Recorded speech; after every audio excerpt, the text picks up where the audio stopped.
Hi, I'm Rachel. Welcome to my channel, La Bricoleuse. I'd like to talk today about the difference between costume design and costume making. In the United States, particularly regarding theater costuming, we also use the terms costume production and costume technology to talk about the making process. The language in this video is specific to the performing arts. Theater, TV, opera, ballet, circus acts, and other costumed live entertainment. This video is not about all the different careers for those with an interest in costuming, and the vocabulary is particular to the USA. If you use different terms, or if costumers in your country have different responsibilities, please comment and share. I'm making this video because I'm a working costume maker. But throughout almost 30 years in the industry, whether it's a dinner party conversation or an opening night for a show I've worked on, I'm consistently, but mistakenly, assumed to be a costume designer. Friends, I'm not. So let's start with the responsibilities of a costume designer. This person works with the rest of the creative team, the director and the other designers, to determine the overarching aesthetic of the production. Where and when does it take place? Do characters have differing social or economic status? Does anyone wear a uniform? Are any colors symbolically significant? The creative team starts working on a project months or even years before the cast and crew. The costume designer will choose the colors and the fabrics of the clothes, and they'll decide upon the silhouettes and the shapes of the garments. This can be informed by research into a specific time and place, cultural significance, fashion trends, political movements. It all depends on the production itself and what the creative team hopes to communicate. The costume designer doesn't make those decisions in a vacuum. They come out of conversations with the other designers. How should the colors of the set interact with the colors of the clothes? And how will those change depending upon the colors of the lights? A costume designer must be creative, but also collaborative. The designer needs to establish a trust and rapport with the performer and ensure that they'll be able to do their movement and choreography in the costume. If a character is wearing a pencil skirt and needs to do a roundhouse kick in a fight scene, the designer needs to know that and accommodate it. The costume designer expresses those designs through renderings. Here's an example of a costume rendering for a character called Lydia Languish in a play called The Rivals. Folders or pinboards of visual research support these. Here's a pinboard of research for a character in a play that takes place in the 1940s. As you can see, there's images of products like shoes, extant garments, photographs and portraits of people from the time, fashion magazines, catalog pages, really anything to visually support the aesthetic choices the designer has made. A designer is generally done with their responsibility when the show opens or the filming wraps. Unless the show is a touring production, a series with more than one season, a long-running show like Broadway, or recurring like at a theme park or on a cruise line. Now, how about the costume makers? These are the people who take the costume designer's renderings and research, as well as the measurements of the performers, and create three-dimensional wearable garments. They generally don't start on a project until the cast has been hired, and that's when the clock starts ticking. The costume production team encompasses a wide range of specialized jobs.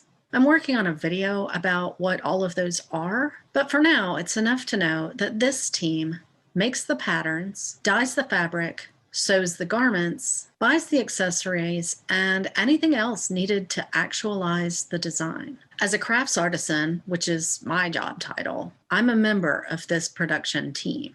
If you want to know the specifics of what that job entails, I've made a video about it. When there's a costume engineering issue, like that pencil skirt that the performer needs to kick someone in the face while wearing?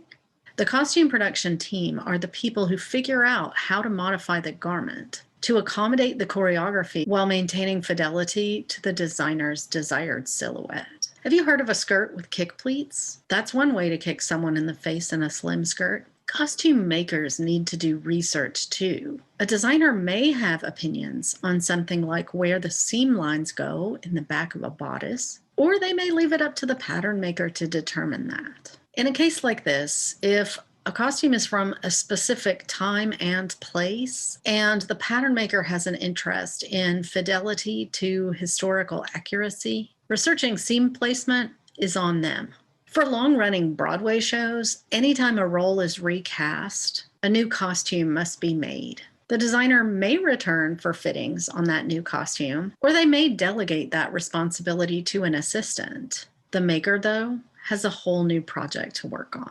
You may already know this, thanks to recent initiatives from the Costume Industry Coalition to raise awareness of the plight of the pandemic shutdown on Broadway and the resulting impact on New York City makers. One caveat: the people who take care of the costumes during the run of a show are dressers. They may also know how to make or design costumes, but in that dressing capacity, they're wardrobe crew, and they're often part of a union. They don't fit into this designer-maker discussion. We'll come back to the wardrobe crew at the end of this video. Okay, time for some real talk. There's ongoing controversy in the American theater industry about the difference between costume design and costume making.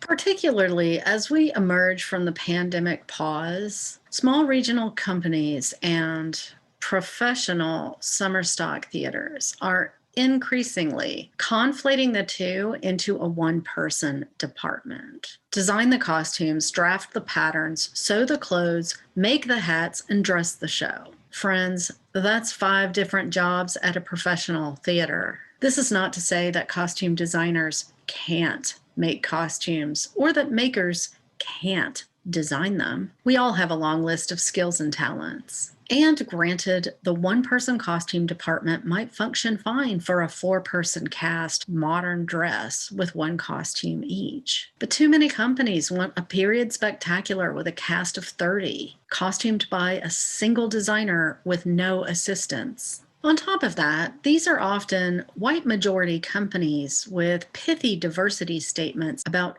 access and inclusion who expect global majority costume professionals to be excited about the opportunity of overwork and underpayment, costuming yet another production of a cornball musical steeped in sexist and racist tropes. Yeah, good luck with that. It doesn't help that amateur theatrical companies often do operate on this model, as well as the dramatic performances put on by schools and social clubs and churches. And that's where many people get their start in the performing arts. It's upsetting, though, that an industry is reframing its purportedly professional expectations to conform to those of volunteer community groups in which the main costume concern is that no one is naked on opening night. So here's a thought. If a company wants to be considered a professional theater, pay your workers a living wage and hire enough of them to get the job done without killing themselves. A costume designer doesn't work alone and shouldn't be expected to. And yes, a talented costumer can make a beautiful gown out of a box of old curtains and Mardi Gras beads, but they can't make them for a chorus of 20 in 2 days all by themselves. If you can't pay your costumers a living wage, your company deserves to fail. And if your artistic leadership is making a 6-figure salary while your crew is literally on government assistance, you've already failed. And just quit with the diversity statement BS. You're not fooling anyone. Here's a piece of advice for young costumers. If a company can't pay you a decent wage, it's not worth working there. Full stop. There is no experience or networking that will counterbalance that disrespect of your skills and your effort. You will get more valuable professional skills from a summer job doing alterations at a dry cleaner. If your town has a big performing arts center, contact the local IATSE union representative and ask to be on the list for crew calls to dress touring shows that they book. You don't need to be union to get on that list. And you might get enough work by the end of the summer to join if you want. Your skills have worth and your time has value. Take a hard pass on any job posting that doesn't recognize that.